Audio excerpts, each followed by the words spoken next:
What I'd like to do is start today by welcoming Brian Webster Henderson. Molly McConnell, our UC SU Welfare Officer, was also going to be joining us today, but isn't able to just due to some ill health.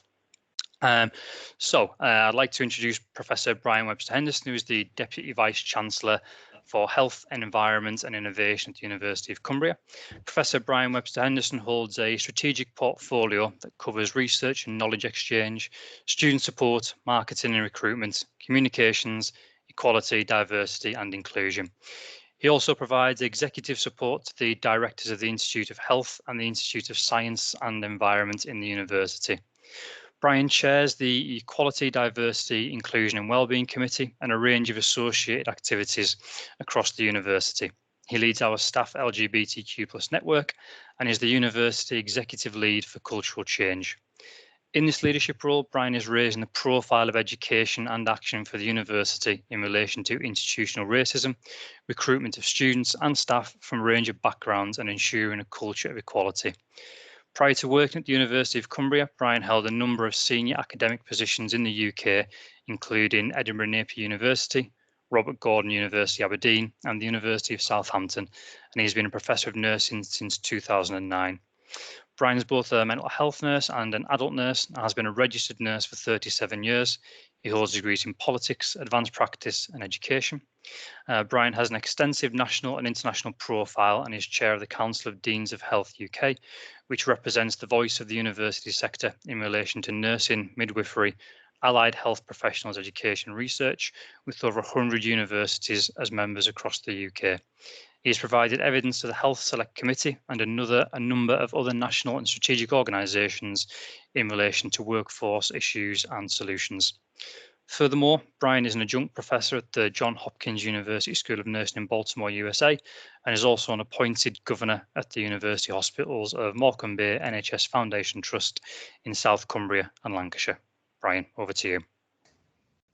So thanks for that, Lee. I almost don't recognise myself when people say things like that. But it's really my pleasure to warmly welcome you to this conference this morning in partnership with the University of Cumbria and, of course, Multicultural Cumbria. I'm really sad that Molly's not with us today, our student officer, because what we really wanted to do was show you a joined-up approach to community, how we're working as staff and students on a number of issues, as a real community focus to all people that come through our university, whether that is staff or students. So it is my absolute pleasure to welcome you. And Lee referred earlier to the memorandum of understanding that we have with Multicultural Cumbria, and that's something we're very proud of as a university.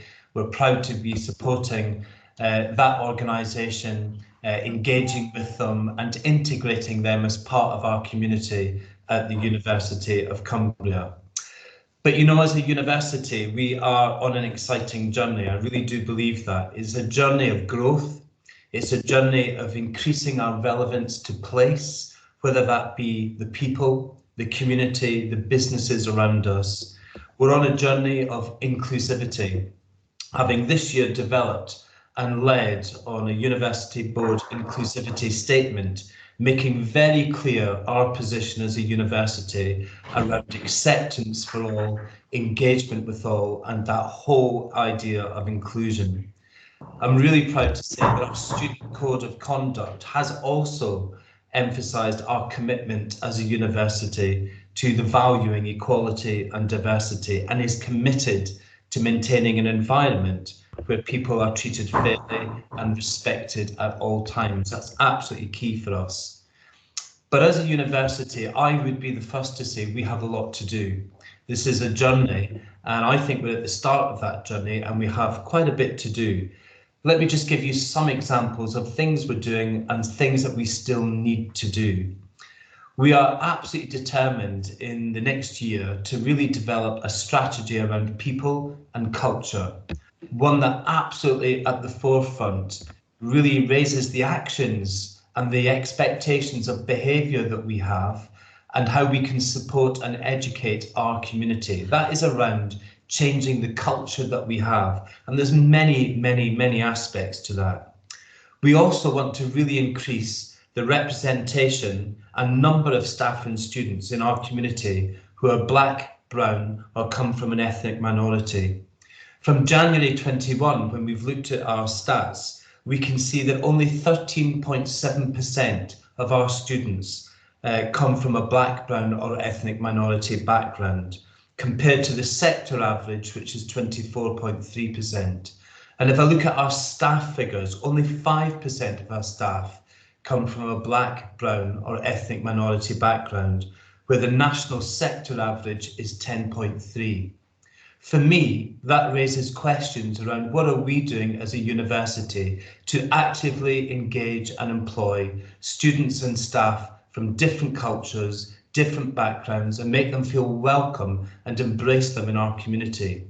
I think we have lots to do to think about how we go out of our way to integrate with our communities and show them the employment opportunities that we have here as a university. And as a university that has 5 campuses, I would say that actually the highest percentage of our students in those stats are probably at our London campus. And that raises even further questions for me around what are we doing locally in the Northwest in all of our campuses. We've got much to do, but as a university, we've got much to learn. And we've got to learn from each other, many of whom are in this room today. But we have made small steps in what we're doing as a university. We have made sure that we've implemented unconscious bias training for all colleagues who are on interview panels. I know that was a feature of last year's Race to Be conference. We have updated our mandatory equality, diversity and inclusivity training, including aspects of being anti-racist and being active bystanders, and really helping people understand what those actions and approaches look like so that they can be challenged and addressed. We have updated our exit interview process, developing themes of equality, including race equality. And we are, with our Centre of Academic Practice and Excellence, looking at language and terminology in our curriculum, internal training sessions for our academic colleagues around how to really ensure that they embrace the language of equality within their educational practices. We have, as a university, introduced a Reading for You scheme with lots of resources for staff readily available for them, with many authors and many books from Black, brown, ethnic minority writers, books on anti-racism, books around Gypsy, Roma and traveller experiences, and books around decolonising research methodologies.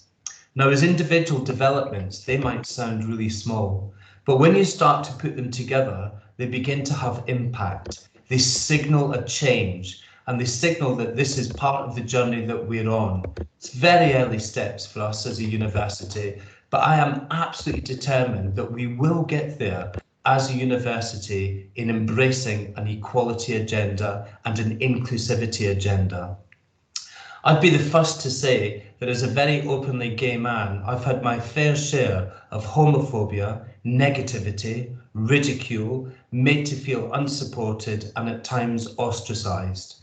But that only makes me more determined to create a culture that is truly inclusive to all. I really hope you have a really exciting conference today. As an academic, you would expect me to say that.